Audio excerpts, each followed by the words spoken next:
Hello everybody, welcome back to another video. Today I want to talk about separate subs. I've been getting a lot of questions about separating the sub bass from the rest of your bassline for Psytrance basslines and if there's any benefit to it. And I've been experimenting a little bit with a technique that's only really possible if you do separate your sub. Also, I do want to talk a little bit about the philosophy of separating your sub because it not only brings a lot of benefits for this particular technique, but also a lot of problems. So this video is partially inspired by all of the comments that I've been getting and also partially about the new video from FabFilter, published by Dan Worrell or created by Dan Worrell and published on the FabFilter channel. He talks about the philosophy of bass and a lot of different things that you need to take into account when mixing bass lines. And overall, it's just a very interesting watch and I watched it today and that kind of got me into the mood of experimenting with this stuff a little bit. So without further ado, let's dive into what I have to explain. Hello, I quickly wanted to say if you want to support this channel, you can do so by listening to my music on Spotify or Apple Music, or by going to my website and looking at some of my products. There are even free ones that you can download really easily. Alternatively, if you're interested in private lessons, I also provide those, and all the information for that you can also find on my website. So this is the project in which I've been doing my experimentation. You can see a whole bunch of different steps here of the processing that I've been doing and a whole bunch of different references and stuff like that. But what I want to focus on now is a problem that I've been seeing with a lot of Psytrance basslines, and I'm not really sure if it's a problem because it hasn't really bothered me a lot, but there are some things about it that might be a little bit weird to somebody actually starting out with Psytrance and stuff like that. Now if we zoom in here, we can see three different basslines. This bassline is a little bit special, I'll talk about it a little bit later. But here we can see two kind of classical synthesized basslines. And one of the things that you can see about it is that if we zoom into our bassline, we have our initial transient where there's no sub at all. And then here we can see the sub bass coming in. Here we can see that large oscillation starting to happen. And then if we look at the second transient here, because this oscillation is still going due to the phase shift, it is actually messing up this transient here. So if you imagine that you were to take this bass and resample it, do something like this, create a little bit of a fade here, and then take this and duplicate it to right here, what you essentially have is you have two little pockets of sub bass. So if we write that out on a marker track, we get something like this. These black areas are parts where there is no sub, and then these white areas are parts where there is sub. Now just looking at this, I've always thought, wouldn't it be possible to still have this processed kind of look but still have the sub everywhere, make sure that this whole thing is white. So this is the bassline that I came up with here, and as you can see, it's almost like the sub is already kind of starting here. It's obviously horribly phase shifted and there's a lot of issues with it, but you can see that there's no clear divide in the silence transient part and the sub part like we had before. Now we have still issues with repetitive transients being destroyed here. But again, with resampling, we should be able to fix that. Now, before I dive into the technique, I want you to listen to these basslines and preferably on a good system. If you're watching this on your phone, you're not going to notice any difference because the harmonics that are being affected are only the sub bass and the first harmonic, and your phone will just not be able to reproduce those harmonics. So this is really going to be like a spot the difference test between these two basslines for now. Let's compare just these two basslines and let's do it in its original format. And what I want you to notice is that even though there are some obvious problems with this bassline as they are right now, it does sound tighter and, more importantly, darker to me.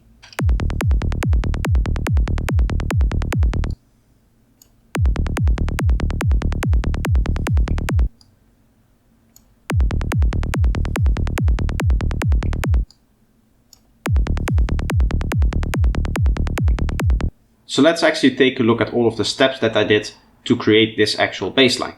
So the start of this whole experiment started out pretty simple, and that was just to see, okay, what happens if we synthesize a bassline where the sub is handled by a separate oscillator. So in this case, I removed the sub bass from this bin here, and then I added in an extra sine wave, which is not going to go through the filter, and therefore it will not be affected by its phase shift. What I decided to do then is to get some pretty aggressive processing on there. So this is the processing that I came up with. We have three stages of filtering. These are all three phase shift inducing filters. So here we have one setup with vitamin, which is introducing a lot of phase shift. We have a second setup with Saturn, which is again introducing a lot of phase shift. And finally here we have M dynamics, which again is set up to produce a lot of phase shift. Then we go into a little bit of a clipper. This is just to get a maximum volume from everything. And then finally we have our LFO tool. And the reason for this LFO tool is going to be pretty obvious once I start to play this.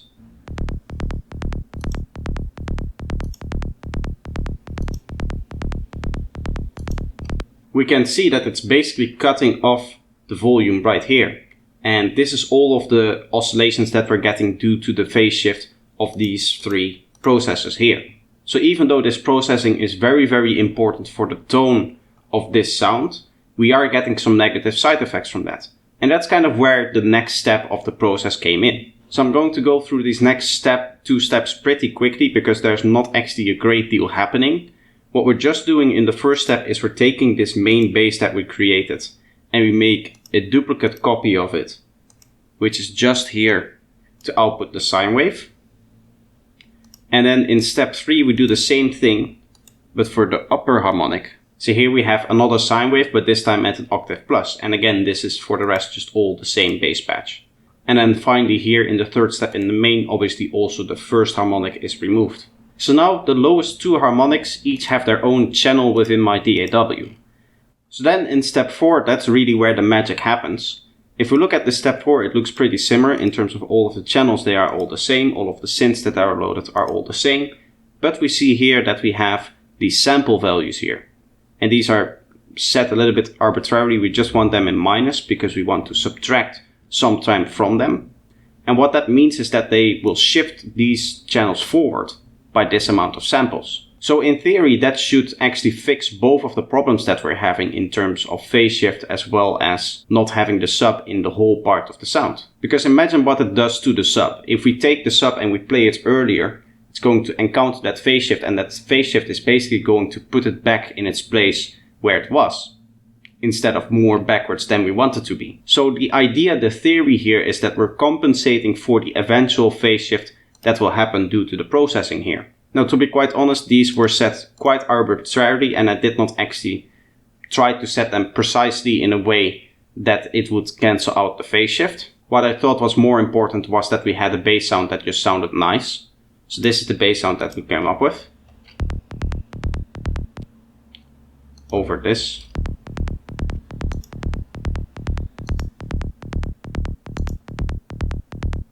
So to actually use that as a baseline, let's move on to step 5, where we're going to resample it and record it. And I want to show a little bit of experimentation and a little bit more in depth what we're actually doing. So here we are in step 5. This is where I resample the baseline and turn it into the actual final baseline that we want to play with. And we can see that we still have the same values here and there. But what I want to do to start off with is to show you what the setup would do before we go into the processing.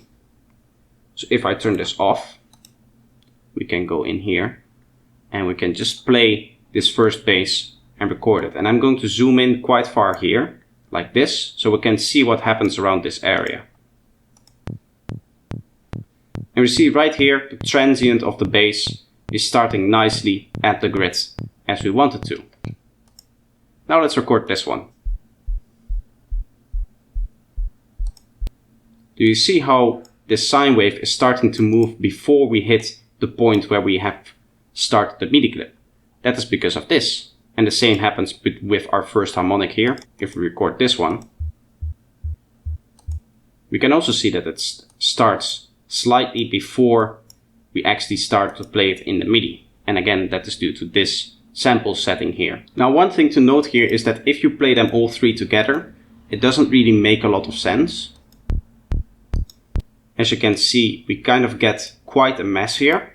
And that is because all of these settings were set after we heard the processing. So the way you were to do this is you make your bassline, your first bassline, then you add all of the processing in a separate group, and then you extract your sub and your 12th, and you can actually start to mess with the positions of these.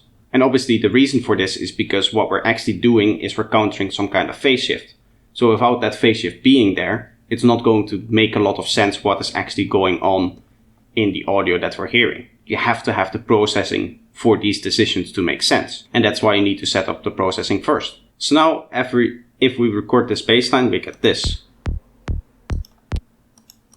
We get a nice bass line here, but you can still see that there are some problems. Mainly there is still stuff going on here. Now what that basically means is that we haven't compensated perfectly here with these values. But as I said before, these values were not set to be perfectly compensating. They were more set to give us a bass line that actually has a very nice tone. So now to actually turn this into a bass line, let's cut out our single bass line piece. Let's consolidate it to make sure that it hits 0, which it does. And then we place it in our bass line and we can set our volumes. So I'm going to set this to -8. I'm going to set this to -2. And now we have a nice dark kick and bass. So as you can hear, this is giving us a very nice, very dark bass line. But it's technically not still filling up the entire part here that we were trying to fill up with this technique. Now the final thing that I want to try is to actually line this up perfectly, but it's not actually possible exactly within the synthesis stage. What you would need to do is actually to render these. Let's freeze them and flatten them for now. And then what we would want to do is move these forward until we line it up with the recording. So that's what we'll be doing. If we look at this and to isolate the sub here, we would want the sub to be represented here and then recorded the same way. But if we just record this, we can see we have that delay in there. So what we could do is to compensate that delay. Let's give us a little bit more space. Just kind of pull this forward. Get it there, we get it right here, and we get it around the area where we want. It's starting to come up a little bit early, so maybe we just want to remove this very start. Right now we have a little bit of residue left here, but that's no problem. The main thing that we're finding is that we no longer have bowstringing on this, which is very nice. Now let's do the same thing for the second harmonic here. See if we can shift it forward until it compensates it very nicely. Let's try something like this. Let's try one more. Might be a bit too much. Looking at right here. And let's line this up right there. So on the end, it is again nicely compensated. I'd hope to get maybe a bit off the start. Now, in the end, it is not completely necessary to get something off the start. If you want to use this setup like so within your actual track and you don't want to resample it, then you would need to do so. But in this case where we're resampling it, we could just trim this part out. The important thing is that we keep all of this stuff within basically our 16 note here. Right, I'm lining it up on this point here where I want the signs to be. So now if we record it, we should have a perfectly matched bass line here. So this is the recording that I got. What I want to do is I want to temporarily turn down the clip shifter a little bit. So we just turn it down to maybe like -1 because we are clipping quite a lot here actually.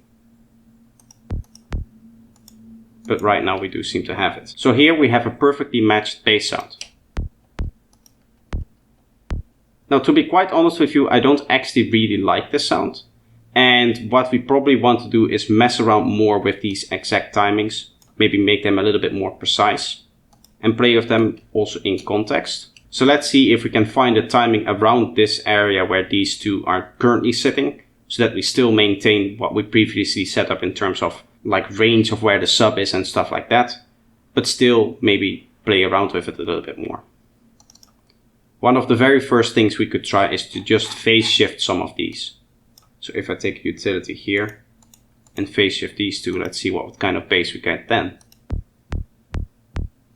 Maybe we want both of them.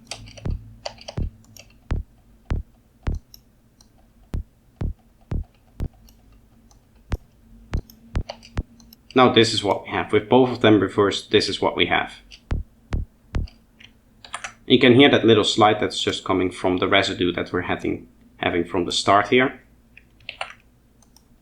But if we remove that and we remove it here and trim it here, what we now see is that we still have the same kind of processing, still the same kind of idea, but our sub bass is a lot further forward and our first harmonic is a lot further forward. So this is kind of the end goal was of this experiment, in the sense that this would be possible and we would be able to get that kind of effect. Now the only question that remains, do you actually want to do this? Is this a bassline that sounds good to you?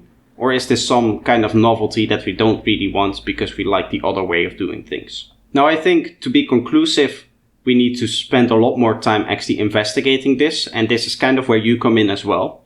I might be overthinking this, I might be overlooking something, and I would love to hear your opinion on what I'm actually doing here, if this thing makes sense for you or not, if there is something that you already did to kind of create this effect, if you actually think this bassline sounds better than another bassline, than maybe the basslines that I've shown off at the beginning of this video. Because after all, I just spent an afternoon making this one bassline, which is the final outcome. And I do really like this bassline. I think it works really well. Between recordings I also checked it on speakers, but also on my headphones it works pretty well actually. I'm just not quite sure that I like the way the sub bass works in this way. Maybe part of it is because I've gotten so used to the normal way of processing basslines, and having always been used to the sub bass coming in later, maybe this new kind of feeling just needs a little bit of time to grow on me, or maybe it's actually just not working. So this is very much in terms a discussion video. I'm not trying to teach you anything. I'm trying to engage in the conversation and also together with you work out this mystery of this bassline doing these things. To be honest, I just find this stuff very, very interesting, and I hope that I can also inspire you and interest you to experiment with this stuff, because I do really like it and I think it's really cool. But this is going to be the video for today. If you enjoyed the video at all, then make sure to leave a like. As I said before, if you want to communicate with me, if you want to engage in the conversation, then do so by leaving a comment. You can also join my Discord server, where we talk about a whole range of things regarding Psytrance and music in general. There's also some non-Psytrance people. If you're still here and you don't produce Psytrance, then I don't know what you're doing, but thanks for staying. Finally, if you're new here and you want to see more, then be sure to subscribe and turn on the bell notifications if you want to be notified by YouTube. But this is it for today. Again, I hope you enjoyed, and I hope to see you in the next one. Bye bye.